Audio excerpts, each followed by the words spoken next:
Namaste, good evening. You're watching Nepal Television and welcome to Inspirations.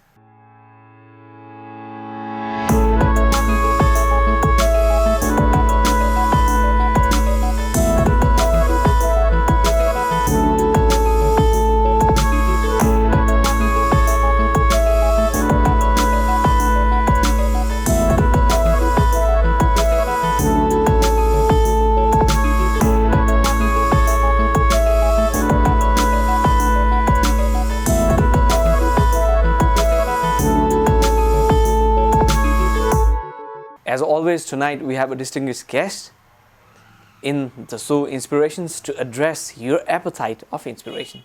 Tonight, let's welcome Mr. Jiblal Pokharel, Managing Director of Nepal CRS Company.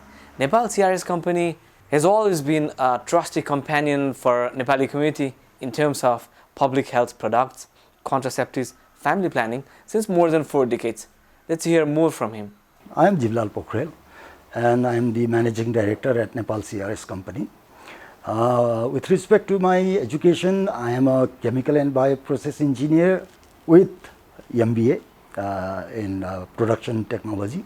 My early education was in Dhaal Country School, and I was one of the lucky people to be selected from the district to come to Dhaal Country School. And I completed up to A-level from Dhaal Country School. Then I was again lucky enough to get a scholarship to go to UK to study Chemical and Bioprocess Engineering. And I studied in the University of Bath, UK, and I came back to Nepal in 1993. If I have to reflect in my childhood, I think that was one of the best period of my life. I was away from my family, but I enjoyed my school thoroughly. And the Dhaal Country School was one of the best places where you can get educated. And with my family is from a very low to middle class income, and we had just moved from Palpa to Kapilvastu at that time when I got selected. Yes, I had a very low income family, and in my family right now, my parents have passed away, but I have my brother and sisters and their kids.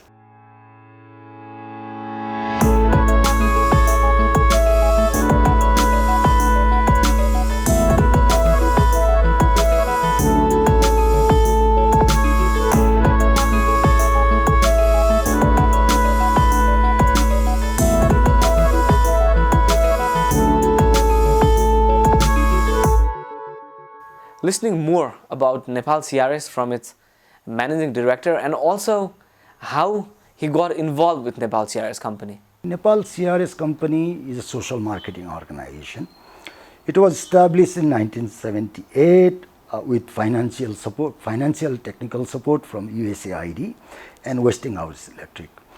At that time, there was I think only one organization who was dealing in contraceptives in Nepal. That was Family Planning Association of Nepal, but they were offering the services from their own outlets.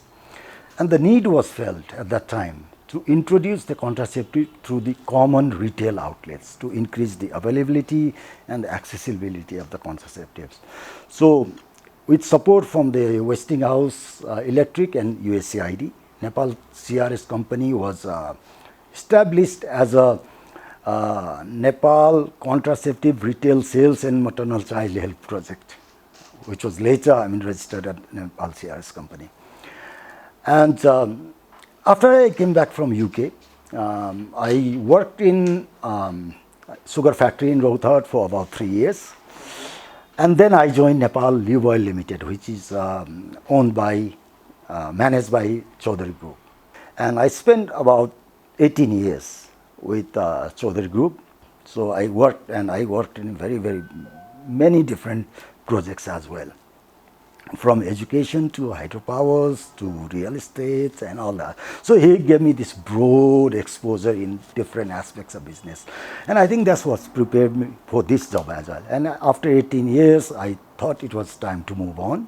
At that time, Nepal CRS was looking for people with exposure in private sector, because like I said earlier, USAID and other donor agencies, especially the German Development Bank, have been supporting Nepal CRS for a long time, financially, technically, to increase the availability and accessibility of contraceptives in Nepal.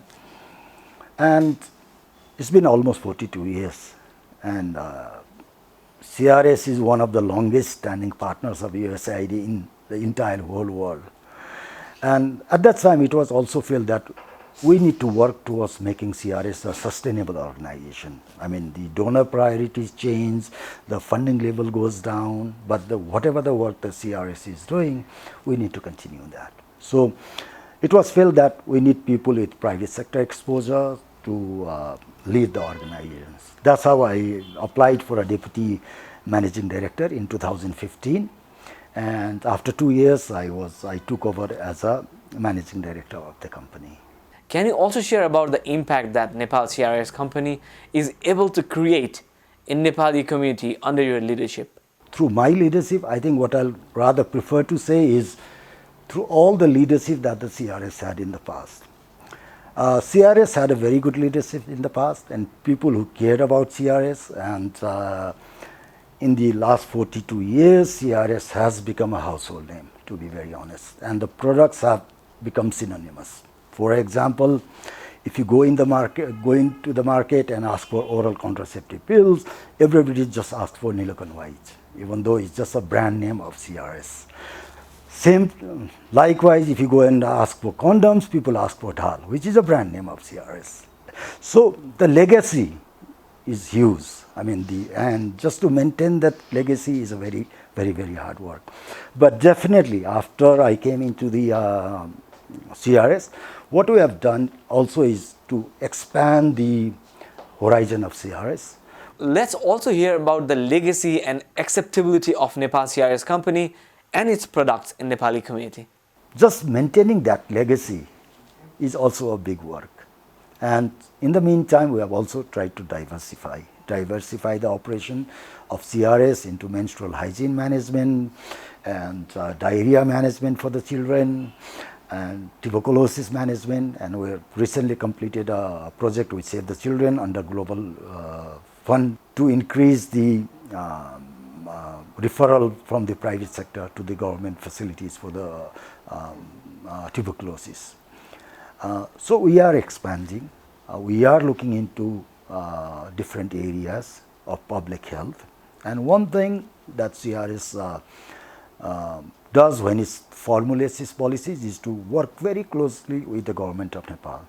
The government of Nepal's policies and strategies, we adopt those, and we work in to assist or to help the government of Nepal to achieve its Millennium Development Goals and all that. So we work with the government. How is Nepal CRS Company helping Nepali community? So we work to make the products available, make the products easily available. Okay.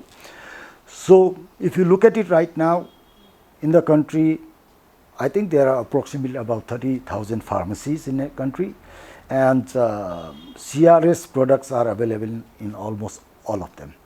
So any person who requires a contraceptive can just go up to the pharmacies and ask for the product, which was not there earlier. Okay. At the same time, we also work with the non-pharmacy outlets as well, because things like condoms and oral rehydration salt, commonly known as Navajivan, we work with the non-traditional outlet like the corner shops as well. So you might also find condoms in fruit shops in remote areas. The whole idea is to increase that availability and accessibility. We believe that people should not be able to, should not be required to walk go more than a kilometer to get their products and services. That's why we work to the last mile. So if you go to, even the farthest places in Nepal, even in very remote areas, I'm certain you'll find CRS products and services. Okay. That's how the public is benefiting. As you said, previously the perception of Nepali community towards contraceptives, sex and sexuality related matters were not as good as these days. So what were the challenges that you faced in terms of perception of Nepali community and behavioral change communication, and how do you overcome that challenges? Challenges, if you look at from the contraceptive use point of view, yes, there are still challenges. Our adolescents are not able to access the contraceptive easily. That's one challenge. That's a national challenge right now. And the government is also formulating strategies around that. The other thing is, we have come a long way. Definitely, we have come a long way since 1978, when it was, it was very difficult to obtain the products, and even if you did, people would look at you very, very differently, right? I remember an incident where I was a small child, and I was playing in the village, and somehow I just found this heap of something, and I just kicked it. And somehow somebody had hidden condoms in that. There was condom in that. I didn't know what the products were.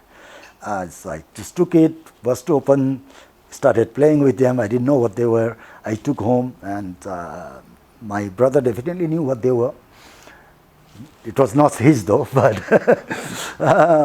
then he gave me a big whack saying, "Are you playing with condoms like that?" So that was the situation now. And now if you look at it, young people can easily go to the pharmacies and ask for condoms, ask for pills, ask for things. That we have come a long way, but still we have not come far enough. There are challenges. The mindset that young people should not be accessing contraceptives is still there, which we need to work on. So the challenges are definitely, there are social norms. People, if you are, if I'm carrying contraceptives with me, I am labeled as a loose man or a loose woman.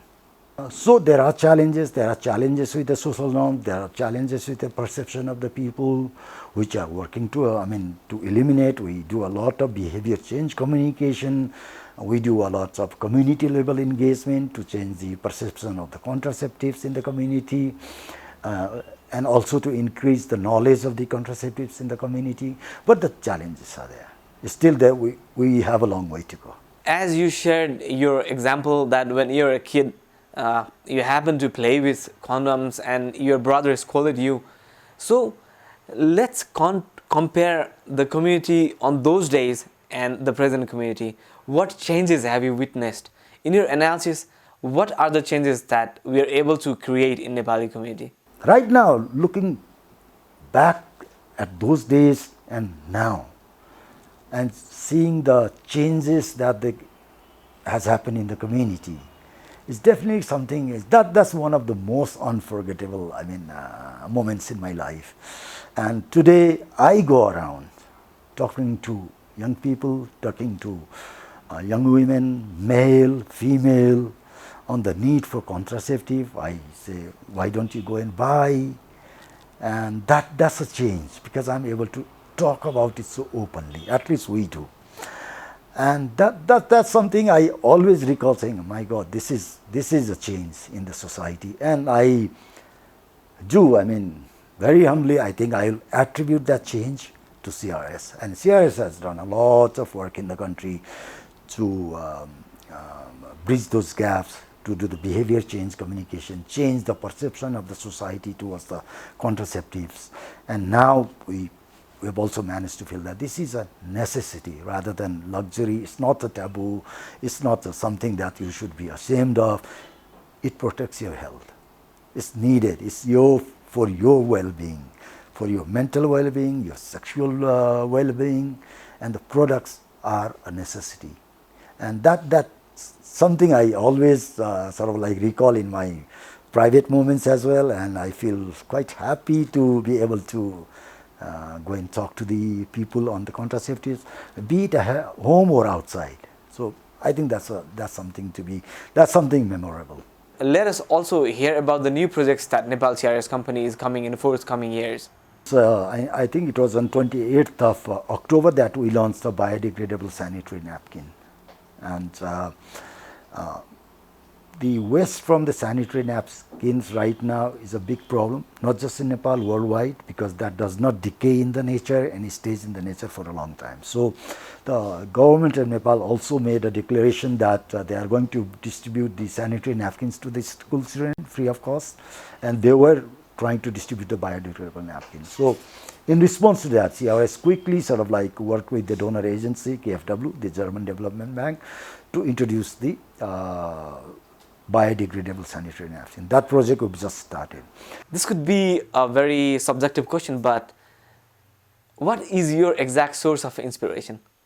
Definitely everybody has a role model. When I was working in a private organization, I had a role model as my boss. I mean, I saw him, very dynamic person. Then I came across CRS, and rather than a person, what CRS does, CRS as an organization became a role model for me.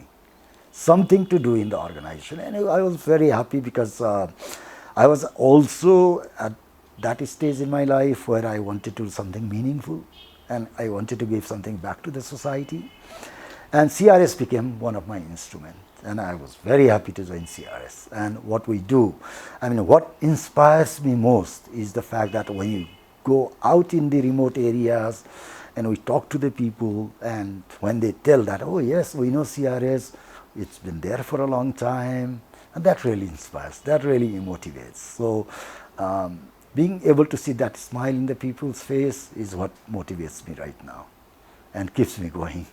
Any messages that you would like to convey to our viewers tonight? I think we still regard contraceptives as something that we should not be talking openly, something that we should not be using, and we still believe deep inside us that our children, if we don't talk to them on their sexual requirements, their sexual reproductive health, everything is okay. No, that's not.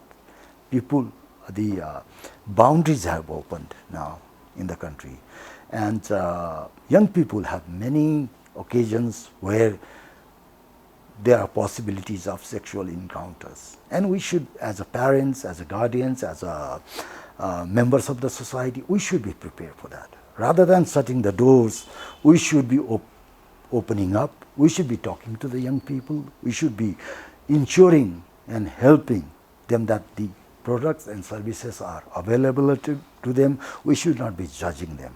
Now we cannot label somebody as a loose person just because that person is availing contraceptives.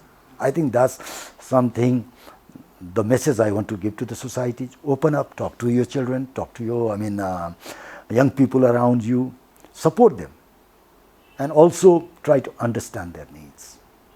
That's the message that I'd like to ask the viewers. Don't be ashamed to talk about contraceptives. It's not a luxury, it's something that you should be ashamed of. It's something we should be talking about it very openly. Thank you very much for watching Inspirations, the Essence of Life tonight. You're watching Nepal Television. I will see you in next 15 days. Till then, take care. Namaste.